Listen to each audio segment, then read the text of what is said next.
Friends हमारे India के अंदर ये खास बात है कि एक रिलेटिव दूसरे रिलेटिव को गिफ्ट देना चाहता है। एक फादर अपने सन को गिफ्ट देना चाहता है, मदर अपनी बेटी को गिफ्ट देना चाहती है, एक भाई अपने भाई को, भाई अपनी बहन को गिफ्ट देना चाहते हैं। तो एक रिलेटिव दूसरे रिलेटिव को गिफ्ट देना चाहता है, बट माइंड में डाउट आता है कि जब ये गिफ्ट मुझे मिलेगा तो क्या ये मेरे हाथ में टैक्सेबल होगा।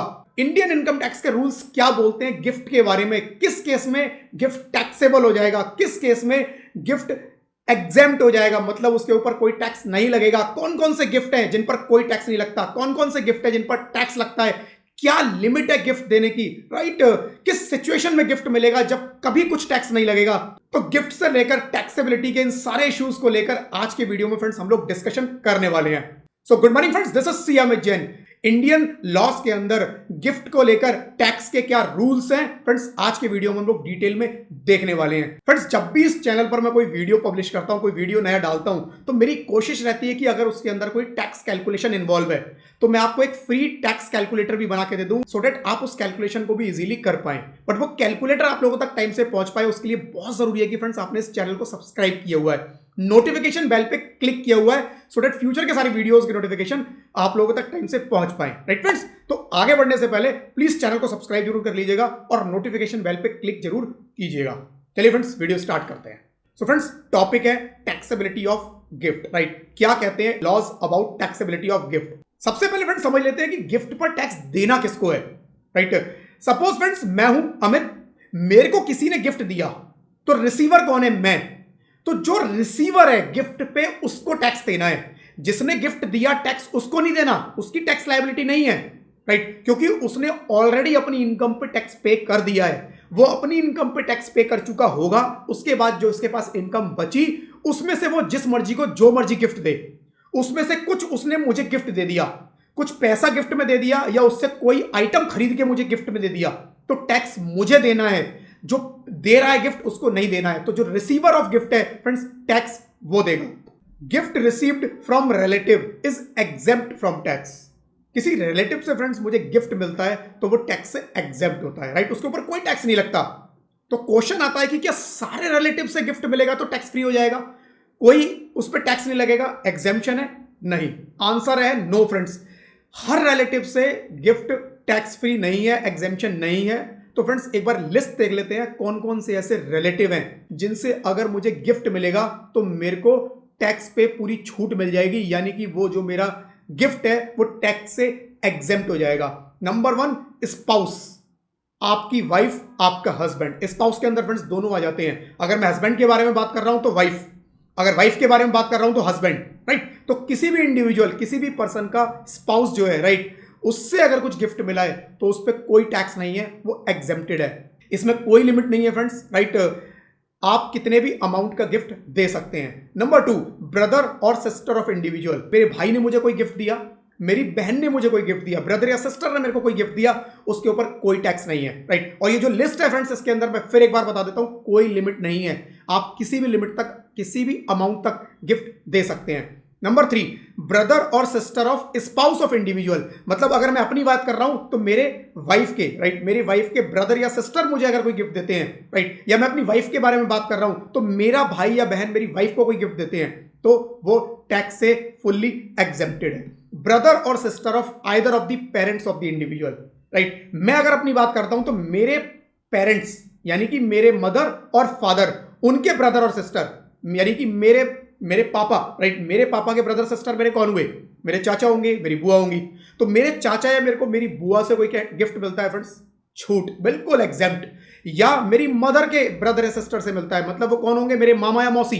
तो मेरे चाचा, बुआ, मामा या मौसी से मुझे कोई गिफ्ट मिलता है तो फ्रेंड्स मेरे को टैक्स में छूट मिलेगी, कोई मेरे को टैक्स नहीं देना है। राइट, एनी लीनियर एसेंडेंट और डिसेंडेंट ऑफ इंडिविजुअल, मतलब मेरे मम्मी पापा, मेरे दादा दादी, मेरे बच्चों से, उनके बच्चों से, राइट, इस तरह से मेरे को अगर कोई गिफ्ट मिल रहा है तो फुली एग्जेम्प्ट है, कोई टैक्स नहीं है। एनी लीनियर एसेंडेंट और descendant of spouse of individual, यानी कि सेम यही मेरी वाइफ के मदर फादर से मिलता है या उनके ग्रैंड मदर ग्रैंड फादर से मिलता है, राइट, तो उस केस में भी फ्रेंड्स मेरे को टैक्स से छूट मिल जाएगी। सेम जैसे पॉइंट नंबर ई में जो रिलेटिव थे, राइट, मेरे केस में सेम वही रिलेटिव पॉइंट नंबर एफ में बात कर रहे हैं मेरी वाइफ के, तो सेम वही रिलेटिव मेरी वाइफ के अगर मुझे कोई गिफ्ट देते हैं तो वो मेरा गिफ्ट जो है टैक्स फ्री रहेगा, फुल्ली एग्जेम्प्टेड होगा, right. Now point number G, spouse of person referred to in item B to F. Point number B से लेकर एफ तक, right, A B C D E F, B से लेकर F तक जिन जिन लोगों की हमने बात किया, अगर उनके स्पाउस, राइट, तो बी से लेकर एफ तक अगर वो मेल हैं तो उनकी वाइफ, अगर वो फीमेल हैं तो उनकी हस्बैंड, उनसे भी अगर मुझे कोई गिफ्ट मिल जाता है तो वो भी फ्रेंड्स इनकम टैक्स के अंदर फुली एग्जेम्प्ट है। इस लिस्ट को बनाने का पर्पस क्या है? सिंपल फ्रेंड्स, पर्पस है कि मेरे जो क्लोज रिलेटिव हैं, राइट, उनसे अगर मुझे कोई गिफ्ट मिल रहा है दैट इज जेन्युइन गिफ्ट। तो फ्रेंड्स लॉ जब भी बनता है फ्रेंड्स किसी ना किसी बेसिस पे बनता है, उसके पीछे कोई ना कोई लॉजिक होता है, और इस लिस्ट को बनाने के पीछे फ्रेंड्स एक ही लॉजिक है कि जो आपके क्लोज रिलेटिव हैं, जो वाकई में आपको गिफ्ट दे सकते हैं, उनको हम एग्जेम्प्ट करें। इनकम टैक्स के अंदर फ्रेंड्स ऐसा होता था कि एक पर्सन दूसरे पर्सन को कुछ भी अमाउंट ट्रांसफर कर देता था, राइट, और जब उस बंदे से जिसको रिसीव हुआ उससे मांगा जाता कि भाई टैक्स तो तुम्हारी इनकम है, तो वो कहता था जी मुझे तो गिफ्ट मिला है, राइट। तो गिफ्ट मिला है, कोई भी किसी को गिफ्ट नहीं दे सकता फ्रेंड्स। तो पूरे लॉजिक के साथ फ्रेंड्स ये लिस्ट क्रिएट की गई है कि अगर इन पर्सन्स ने किसी को गिफ्ट दिया है, इन पर्सन ने एक इंडिविजुअल मुझे कोई गिफ्ट दिया है, तो वो फुल्ली एग्जेम्प्ट होगा। बट इसके अलावा अगर गिफ्ट किसी और से आया है तो वो टैक्सेबल हो जाएगा, तो वो टैक्सेबल हो जाएगा। तो पूरे लॉजिक के साथ फ्रेंड्स ये लिस्ट बनाई गई है। मैं ऐसा नहीं कह सकता मेरे चाचा के भांजे की मामी के बुआ के फूफा ने मेरे को गिफ्ट दिया है तो जी वो एग्जेम्प्ट है, नहीं, इतने लंबे रिश्तेदारी में कभी गिफ्ट नहीं मिलते, राइट। तो फ्रेंड्स इस लिस्ट को अगर आप ध्यान से देखेंगे तो मेरे चाचा ने, मेरी बुआ ने अगर मुझे कोई गिफ्ट दिया है तो वो एग्जेम्प्टेड है। लेकिन यहां पर रिवर्स, अगर मैं अपने चाचा को, अपनी बुआ को, अगर मैं अपने मामा को, अपनी मौसी को कोई गिफ्ट देता हूं तो आप इस लिस्ट को चेक कीजिएगा, ध्यान से पढ़िएगा इस लिस्ट को, वो इसमें कवर नहीं होता। क्योंकि नॉर्मली फ्रेंड्स ये अजम्पशन ली जाती है, नॉर्मली आप देखेंगे प्रैक्टिकली भी, कभी देखा एक भांजा अपने मामा को गिफ्ट दे रहा है, रेयरली, बहुत रेयरली, नहीं होता है, नॉर्मली नहीं होता है कि एक भांजा अपने मामा को गिफ्ट दे रहा है, एक भतीजा अपने चाचा को गिफ्ट दे रहा है। नॉर्मली चाचा या मामा अपने भतीजे या भांजे को गिफ्ट देते हैं। उसी हिसाब से लिस्ट क्रिएट की गई है। और यहां पर फ्रेंड्स एक पॉइंट आता है, whether mother's parent shall be included in linear ascendant is not clear in law, right. Friends ध्यान से अगर यहां इस लिस्ट को पढ़ेंगे, पॉइंट नंबर ई को, राइट, पॉइंट नंबर ई को अगर आप ध्यान से पढ़ेंगे तो इसके अंदर मेरे लीनियर एसेंडेंट और डिसेंडेंट की बात की गई है। यहां पर फ्रेंड्स मदर के जो पेरेंट्स हैं वो कवर होंगे क्या? क्योंकि लीनियर एसेंडेंट की बात की गई, मैं, मेरे फादर, उनके फादर, उनकी मदर, उसके बारे में बात की गई है, बट क्या मेरी मदर के पेरेंट्स भी कवर होंगे? लॉ फ्रेंड्स थोड़ा सा यहां पर क्लियर नहीं है, बट अगेन लिस्ट जिस सोच के साथ बनाई गई है, जिस लॉजिक के साथ बनाई गई है, राइट, उस हिसाब से कवर होना चाहिए। तो फ्रेंड्स मैं ये ओपिनियन दूंगा कि आप उसमें भी टैक्स का बेनिफिट ले सकते हैं, राइट, उस केस में भी एग्जेम्प्ट होगा। नाउ फ्रेंड्स बात करते हैं what is gift as per income tax law. Gift क्या है, गिफ्ट है क्या? क्योंकि अगर मान लो जो रिलेटिव की मैंने बात किया, इनके अलावा किसी और से मुझे कोई गिफ्ट मिल जाता है तो टैक्सेबल होगा, राइट। इनसे अगर गिफ्ट मिला तो टैक्सेबल नहीं होगा, बट किसी और से मिला तो टैक्सेबल होगा। अब सपोज मेरे फ्रेंड ने मुझे कुछ गिफ्ट दे दिया, राइट, मेरे फ्रेंड ने मेरी बर्थडे पे मुझे कुछ गिफ्ट दे दिया, तो क्या वो टैक्सेबल होगा? यस, टैक्सेबल होगा। कब टैक्सेबल होगा? कितनी लिमिट, कितने अमाउंट तक टैक्सेबल होगा, राइट। कौन कौन से ऐसे आइटम है जो उस गिफ्ट में कवर होंगे, कौन कौन से आइटम टैक्सेबल होंगे, राइट। तो व्हाट इज गिफ्ट? सबसे पहले उस गिफ्ट को समझना जरूरी है कि फ्रेंड्स गिफ्ट है क्या इनकम टैक्स लॉ के हिसाब से, राइट। तो गिफ्ट समझने के लिए फ्रेंड्स 3 कैटेगरीज में गिफ्ट को डिवाइड किया हुआ है इनकम टैक्स के अंदर। Number 1, gift of sum of money. मेरे को कोई पैसा रिसीव हुआ, राइट, कोई पैसा रिसीव हुआ कैश, या फिर मेरे अकाउंट में ट्रांसफर किया गया चेक के थ्रू या इलेक्ट्रॉनिक ट्रांसफर, किसी भी तरह से मेरे को पैसा रिसीव हुआ है, राइट, तो वो गिफ्ट की कैटेगरी में आएगा, that is gift. Number 2, gift of any property other than immovable property, other than immovable property. Immovable property क्या है? जो मूव नहीं हो सकती, मकान, दुकान, घर, राइट, ये चीजें होती है इमूवेबल प्रॉपर्टी। तो इनके अलावा, इमूवेबल प्रॉपर्टी के अलावा जो और आइटम है वो इस सेकंड कैटेगरी में कवर होंगे। अब इसमें आते कौन कौन से आइटम है फ्रेंड्स, उसकी एक छोटी सी लिस्ट है, अभी शेयर कर लूंगा, राइट। देन थर्ड आइटम है gift of immovable property, right. एक तो सेकंड में बोला अदर देन, तो इमूवेबल नहीं है तो सेकंड कैटेगरी में कवर हो जाएगा। अगर वो इमूवेबल है, घर, मकान, दुकान, तो ये सब third category movable property, immovable property में कवर होंगे। तो ये 3 कैटेगरी आती है फ्रेंड्स गिफ्ट के अंदर। तो सम ऑफ मनी तो क्लियर है कि पैसा आया है, ठीक है जी। अब कंफ्यूजन आता है कि प्रॉपर्टी कौन सी, राइट। इमूवेबल प्रॉपर्टी भी हमें समझ में आती है जो शिफ्ट नहीं हो सकती। नॉर्मली क्या होता है, बिल्डिंग्स होती हैं, लैंड होती है, राइट, बिल्डिंग या लैंड ही होगी।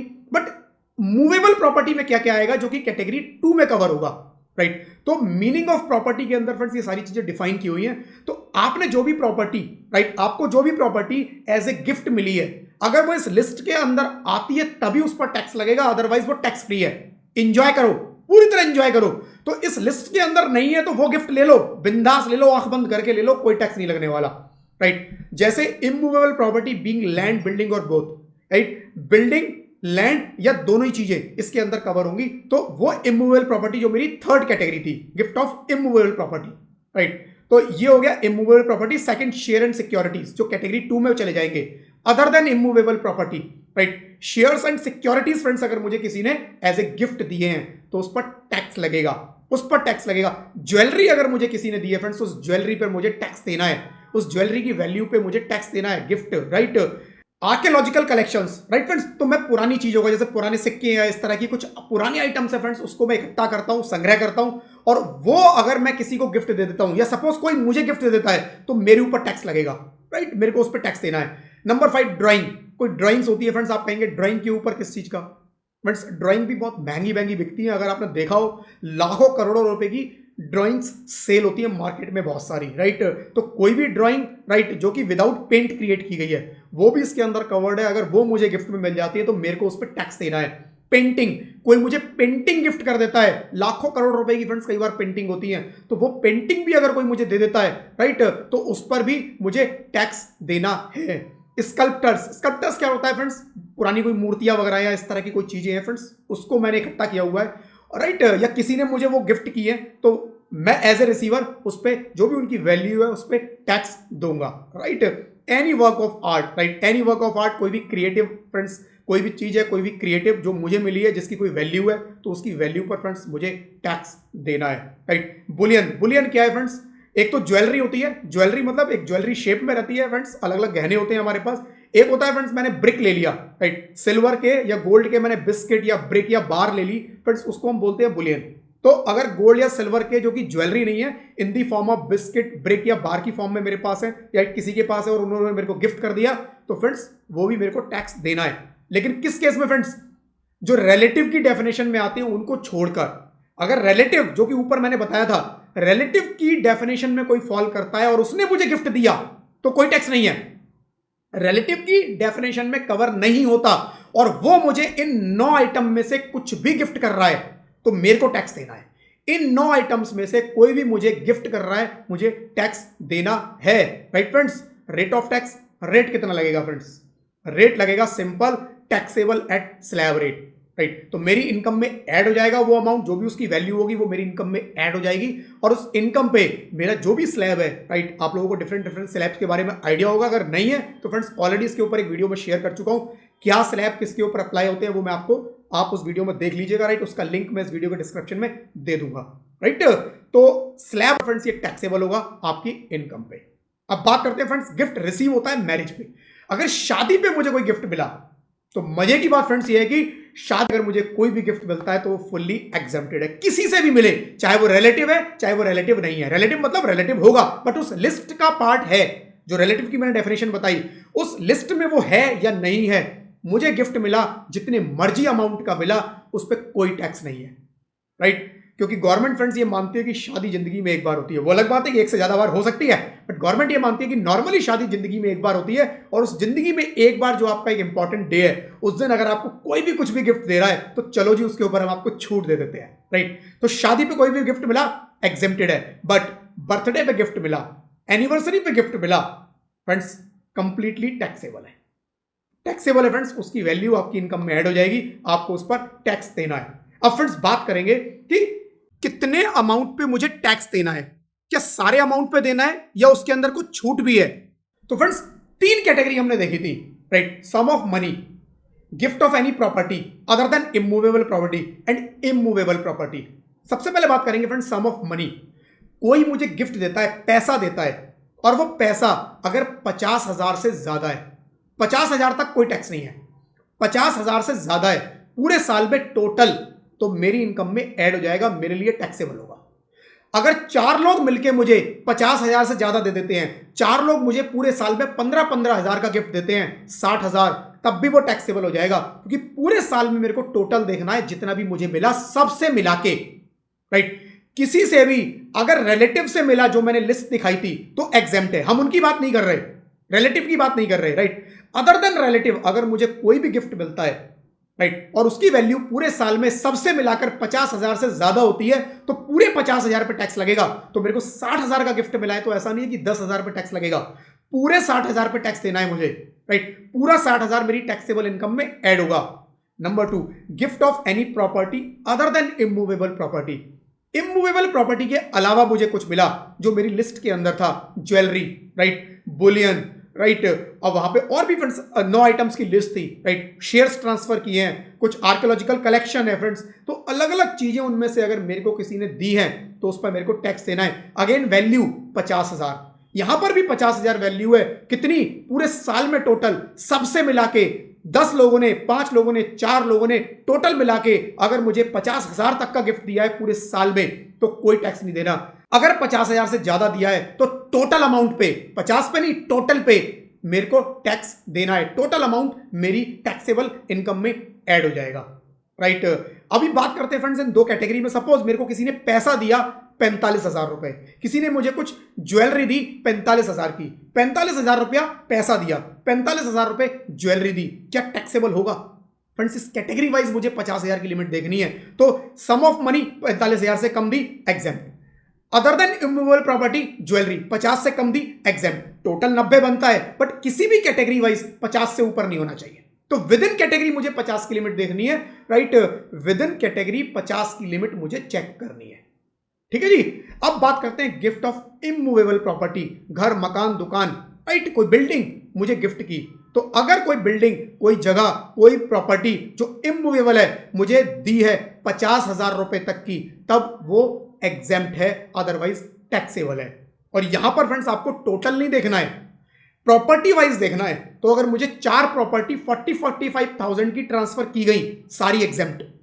पर प्रॉपर्टी 50,000 से क्रॉस नहीं करनी चाहिए। ऊपर की 2 कैटेगरी में पूरे साल का सबसे मिलाकर मैंने टोटल देखा, बट नीचे वाली लास्ट कैटेगरी इमूवेबल प्रॉपर्टी में इंडिविजुअल प्रॉपर्टी वाइज मुझे चेक करना है। हर प्रॉपर्टी जो 50 से ऊपर की होगी केवल वो टैक्सेबल होगी, क्योंकि नॉर्मली फ्रेंड्स क्या है, प्रॉपर्टी आप खुद सोचो, 50,000 की कोई प्रॉपर्टी होगी, 50,000 की प्रॉपर्टी होती ही नहीं है। इतनी बेयर मिनिमम लिमिट दी है, लेकिन फिर भी अगर कोई है तो गवर्नमेंट कह रही है ठीक है टैक्स फ्री। 10 प्रॉपर्टी 45, 49, 49, 49,000, 50,000 से कम की आप ट्रांसफर करा लो अपने नाम पे, कोई टैक्स नहीं है हमें, क्योंकि गवर्नमेंट को भी पता है उतने की प्रॉपर्टी होनी नहीं है, ठीक है जी। तो ये फ्रेंड्स मुझे ध्यान रखना, ये लिमिट्स है इसके अंदर 50,000 की। पहले 2 केस के अंदर 50,000 एग्रीगेट देखना है कैटेगरी वाइज। तीसरे केस में इंडिविजुअल प्रॉपर्टी वाइज देखना है, इंडिविजुअल, राइट, आइटम वाइज देखना है, एग्रीगेट नहीं देखना। सबसे अलग अलग हर प्रॉपर्टी का देखेंगे। तो ये सारा कुछ था फ्रेंड्स गिफ्ट के केस में, गिफ्ट की टैक्सेबिलिटी से रिलेटेड रूल्स जो कि इंडियन इनकम टैक्स में एप्लीकेबल है, right friends. So I hope friends video आप लोगों को पसंद आया होगा। वीडियो अगर पसंद आया तो फ्रेंड्स प्लीज वीडियो को लाइक जरूर कीजिएगा। चैनल पे अगर आप लोग नए हैं तो प्लीज चैनल को सब्सक्राइब जरूर कर दीजिएगा, नोटिफिकेशन बेल पे क्लिक जरूर कीजिएगा, सो दैट फ्यूचर के सारे वीडियोस की नोटिफिकेशन आप लोगों तक टाइम से पहुंच पाए। Thank you friends, thank you, bye bye, good night.